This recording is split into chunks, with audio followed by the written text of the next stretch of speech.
mag-isa ngayon dito sa bahay with Sanji because Dudong is in his ukbang na. Today is first day na whole day siya sa ukbang. Nag-work ako.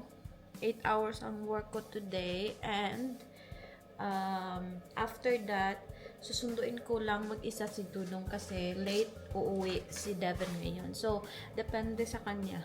And dadalhin ko na lang yung yung stroller niya.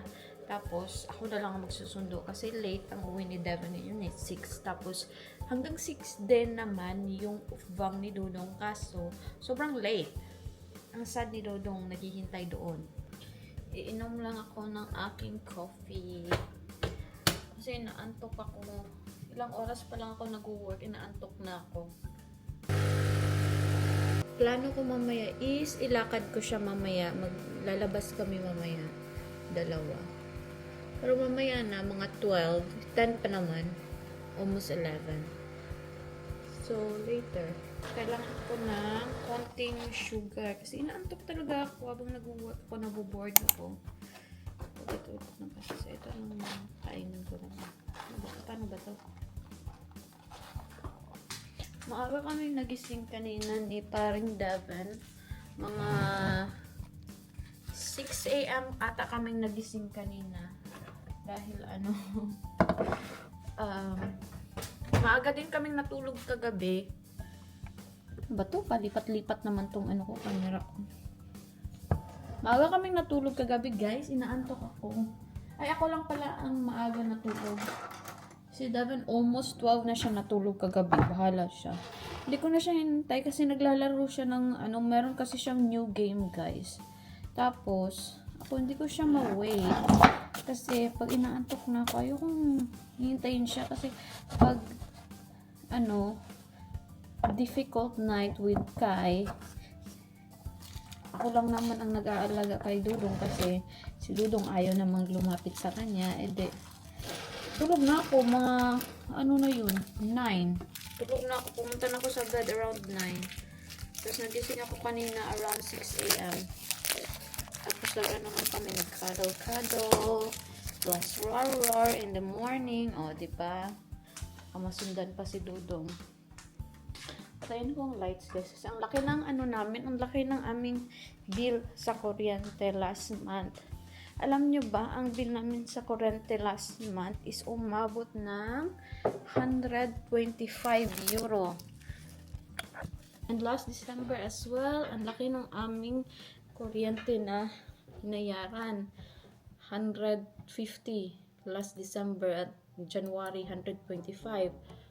So, in-experiment kami ni Devin kung dahil ba yun sa namin, sa shower namin kasi palagi kami nag-hot shower. Ay, hindi pala palagi. Si Devin lang pala ang nag-hot shower.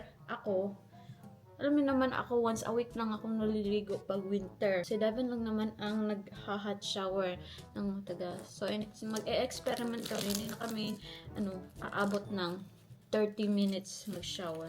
Well, si Devin naman ang laging nag-shower ng very long. Ako, maximum kasi sa akin is 20 minutes. Minsan, hindi pa aabot ng 20 minutes dahil Dudong always wants mama.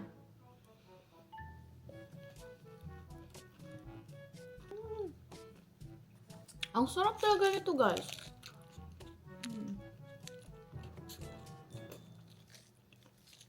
Magdadala ko ng marami nito sa Philippines. Kasi alam ko, magugustuhan niya ng mga tita ko doon, kapatid ko. Kasi hindi siya masyadong matamis. Yung sakto lang yung tamis niya, at least para sa akin. Alam naman yung mga masyashonders. Ibang panlasa nila.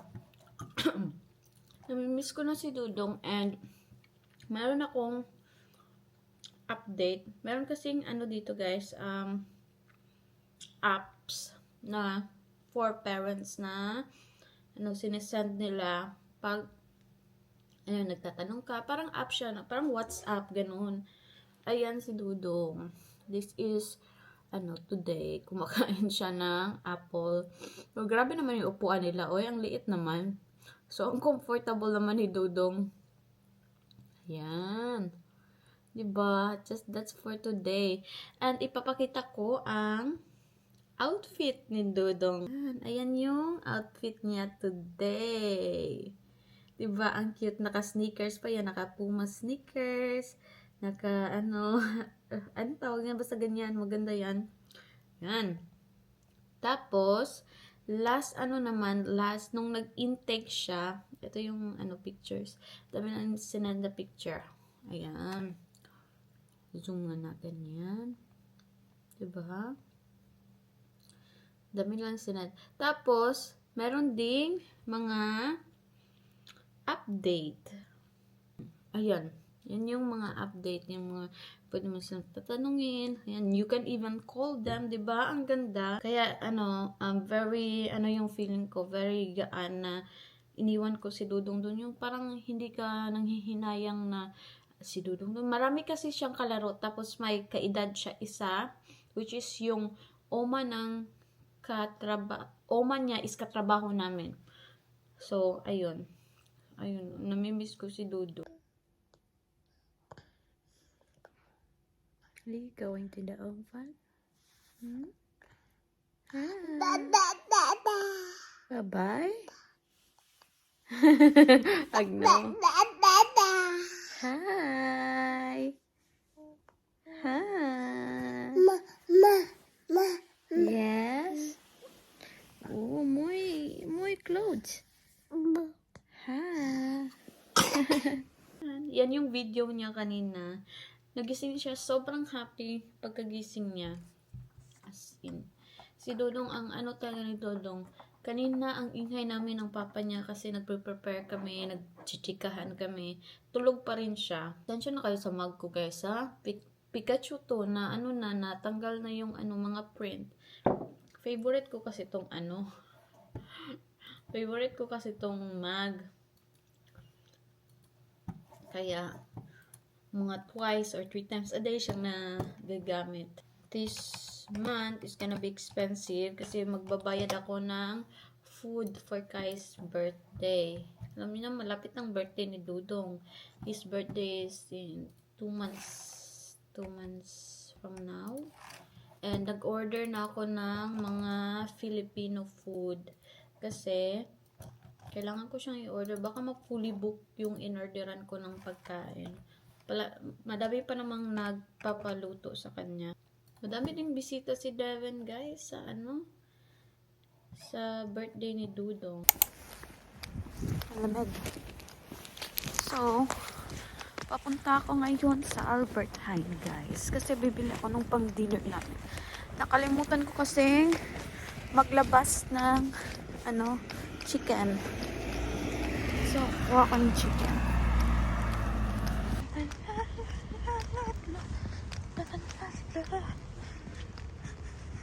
Yan guys, punta na ako. Diba sobrang lapit lang. And sobrang lamig. So messy in here as always. Hi guys. Kakagaling ko lang mag-grocery and this is what I got. Grocery haul.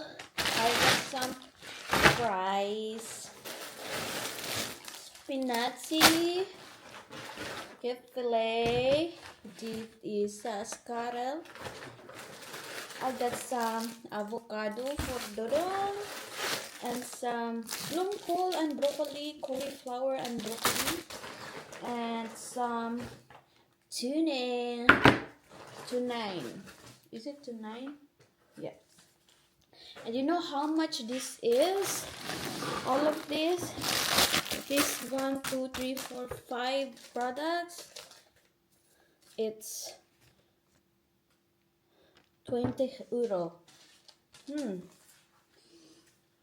So it's not sale in there. So that's why we prefer to buy in Jumbo nowadays because we try to budget. But Jumbo is a bit farther here. It's like also 7 minutes walk, and sa Albert Heijn 3 minutes lang. Sasama ko kay Devin mag-pick up kay Dudong. Pero maglalakad lang ako kasi si Devin galing siya ng kanyang work. And si Dudong is 10 minutes away from me lang. So, maglalakad lang ako. Doon na lang kami magkikita ni parang Devin sa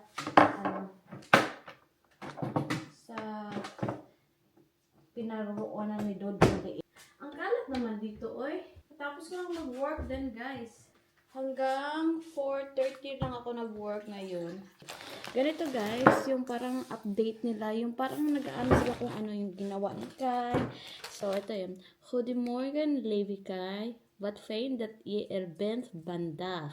Vandaag kom je oor het eerste en Harita. Spannend, maar hebt het supergoed. Je hebt goed geslapen en daarna grijp je de vlees in een boterham. Je zet nu even in de stoel rond te kijken en te kletsen. Na het eten en drinken ga je op de grond spelen. In de middag ben je een beetje moe en verdrietig. Je eet lekker een bakje yoghurt en gaat dan naar bed toe. Als je wakker wordt krijg je nog een kakker en dan word je al wat opgehaald. He got the fruit at 10. 11 slapen. 1 uur en 45 minutes. Uy. That's not a lot of milk. So, I will talk about it because we will talk about it in there because they just gave him 120 cc. He's supposed to have 180. 180 na milk.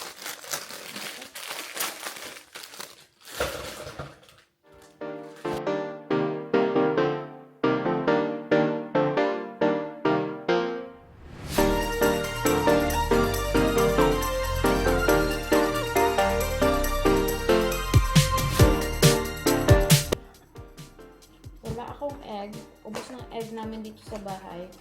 Yung egg dito sa bahay, guys, hindi talaga aabot ng matagal. Kasi yun ang kinakain ko palagi. Saman pa naman kami bumibili ng egg. Cornstarch pa ba? Wala na.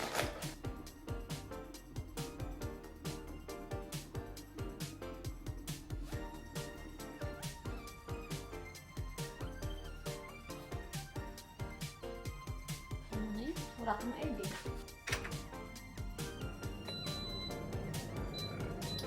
Patasan na natin ang amoy natin kasi nagmamadali.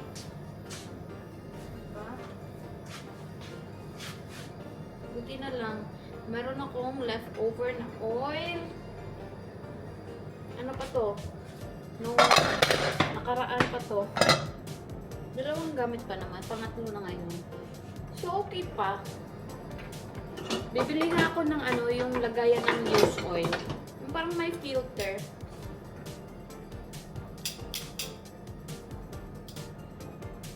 Mananamoy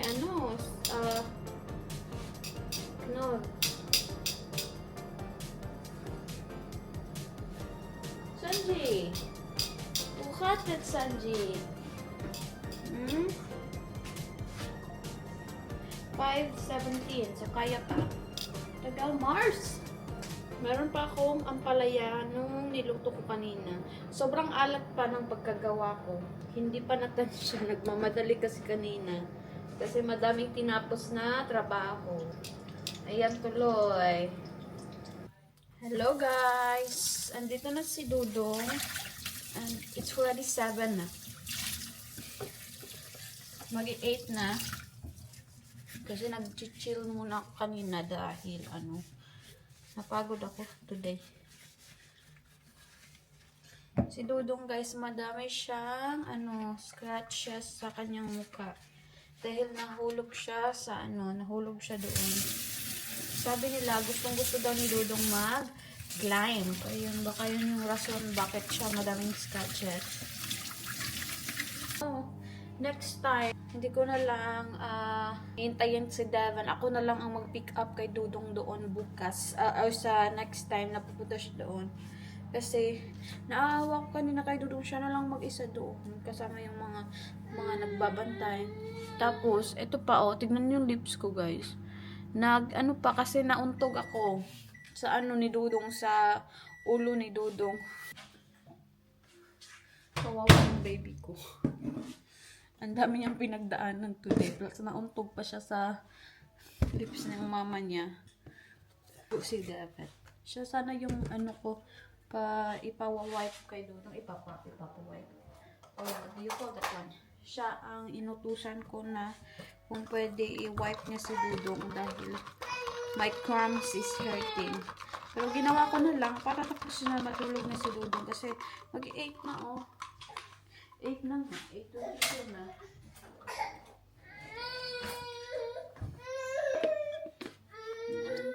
Bigyan na natin ang milk. Hi guys! So, yun lang for today's video. Ano na kami, have an quality time and then i-edit ng video para may ma-upload.